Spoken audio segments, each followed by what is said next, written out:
இன்னைக்கு வேத புத்தகத்தை கொண்டு வந்தவங்க மட்டும் கையை தூக்கி வேத புத்தகத்தை தலைக்கு மேல தூக்கி காமிங்களா பார்க்கணும். எங்க உங்க வேத புத்தகம்? பாதி பேருக்கு காணல. மகிழ்ச்சியா இருக்குதா? எங்க பைபிள் எங்க? ஸ்கூலுக்கு போனா பேக் புக்கெல்லாம் கொண்டு போவீங்களா? நோட்டு புக்கெல்லாம் வீட்டுல வச்சுதான் போவீங்களா? பைபிள் எங்க இருக்கு? வேதம் நமக்கு மனமகிழ்ச்சியா இருக்குதா? இந்த வேதத்தை நீங்க சுமந்தா அது உங்களை சுமக்குங்க. இந்த வேத புத்தகத்தை நீங்க சுமந்தீங்கன்னா அது உங்களை சுமக்கும். இந்த செல்போன்ல வேத புத்தகம் இருக்கு இல்லைன்னு சொல்லல, திடீர்னு அதுல ஒண்ணு இல்லாம வரும். ஹல்லேலூயா, ஹல்லேலூயா. ஆனா இதை வாசிச்சா அப்படியெல்லாம் வராது. ஹல்லேலூயா. அப்போ வேத புத்தகத்தை தூக்குறதுக்கு வெக்கமா இருக்குதா? இன்னைக்கு அநேகர் இந்த ஜன்னல் எல்லாம் இன்னைக்கு பாக்குறாங்க, பாருங்க இருக்குது பாருங்க பைபிள். ஏன்னா வெளியில கொண்டு போன வெக்கம். ஏடி பைபிளை கூட்டிட்டு எடுத்துட்டு அந்த சர்ச்சுக்கா போனேன் விளங்கும் அப்படின்னு சொல்லுவாங்கன்னு இன்னைக்கு பிள்ளைகளுக்கு பைபிளை தூக்கிட்டு போறதுக்கே மடி. சர்ச்சை விட்டு வெளியே போறேமா, பைபிளை பிடி, பைபிளை பிடி, நீ கொண்டு போ, எனக்கு ரொம்ப டயர்டா இருக்கு. ஹல்லேலூயா. வேதத்துல மனமகிழ்ச்சியா இருக்கணும், வேதத்தை வாசிக்கணும். எத்தனை பேர் பைபிளை முழுமையா படிச்சு முடிச்சிருக்கிறீங்க? கையை தூக்க பார்க்கலாம்.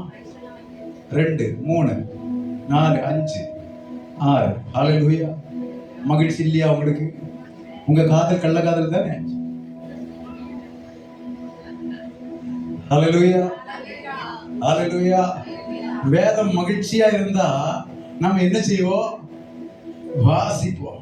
நம்ம என்ன செய்யணும்னா முதல்ல வேதத்தை வாசிக்கணும்னா நம்ம முதல்ல என்ன செய்யணும் தெரியுமா? வேதத்தை நேசிக்கணும். வேதத்தை நேசிக்கிறவங்க வேதத்தை வாசிக்காம இருக்க மாட்டாங்க.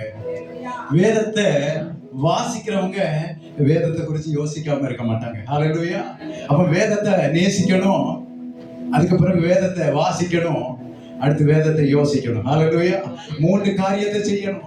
இது மாடு சாப்பிட்டு முடிச்ச உடனே உட்கார்ந்து அசை போடும், பார்த்துருக்கிறீங்களா?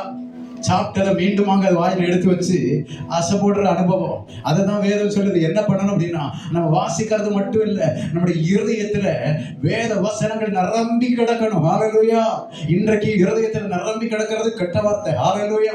வாயை தர ஒரு சீன் ஒரு வார்த்தை சொன்னா போதும் பல டேஷங்க விழுந்துரும். ஹல்லேலூயா, ஹல்லேலூயா. இப்போ இருதயத்தின் நிறைவு என்ன பேசுமா? வாய் பேசும். உங்க இருதயத்துல கெட்ட வார்த்தை தான் நிறைஞ்சு கிடந்துன்னா கெட்ட வார்த்தை தான் வெளியே வரும். இருதயத்துல நல்ல சிந்தனைகள் நிறைஞ்சு கிடந்துன்னா நல்ல சிந்தனை தான் வரும். இருதயத்துல என்ன நிறைஞ்சு கிடக்குது அதிகமா அதுதான் உங்க வாயில இருந்து வெளியே வந்துகிட்டே இருக்கும்.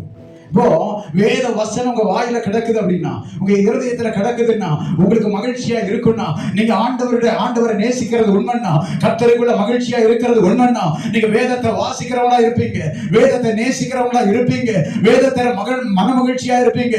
வேதத்துல மன மகிழ்ச்சியா இருந்தீங்கன்னா என் ஆண்டவர் உங்களுடைய இருதயத்தின் வேண்டுதலை அருள் செய்வார். ஹல்லேலூயா. இன்றைக்கு ஆதியாகமத்திலிருந்து வெளிப்படுத்துற வரைக்கும் அந்த ஆகமங்களை கேட்டா தெரியாது. நாளைக்கு தெரியுமா? தெரியுமாங்க? எல்லாருக்கும் தெரியுமா? அதனால எனக்கு தெரிஞ்சு. ஹல்லேலூயா, ஹல்லேலூயா. வசனம் சொல்லி முடிக்கிற வரைக்கும் பிரசங்கம் முடிஞ்சாலும் அந்த அதிகாரம் கேட்குன்னு கண்டுபிடிச்சிட மாட்டாங்க. அதெல்லாம் இன்னைக்கு சபையில சூழ்நிலை. இதெல்லாம் தெரியாததுனால. ஹல்லேலூயா. அப்போ நம்ம கர்த்தருக்குள்ள மகிழ்ச்சியா இருக்கிறதுக்கு இதெல்லாம் அடையாளம். நான் ஒரு சிரிப்பதற்காக சொல்லல. ஏன் நம்ம வீட்டுல நம்முடைய ஜெப விண்ணப்பம் கேட்கப்படல? காரணம் இதுதாங்க.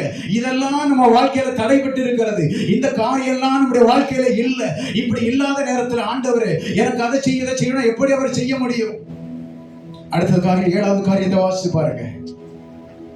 சங்கீதம் 122 சங்கீதம் 1வது வசனம்.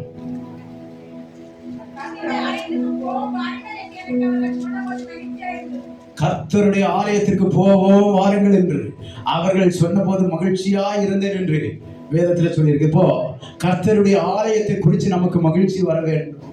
கர்த்தருடைய ஆலயத்துக்கு போவோம்னு சொன்னாலே நமக்கு என்ன வரணும்? மகிழ்ச்சி வரணும்.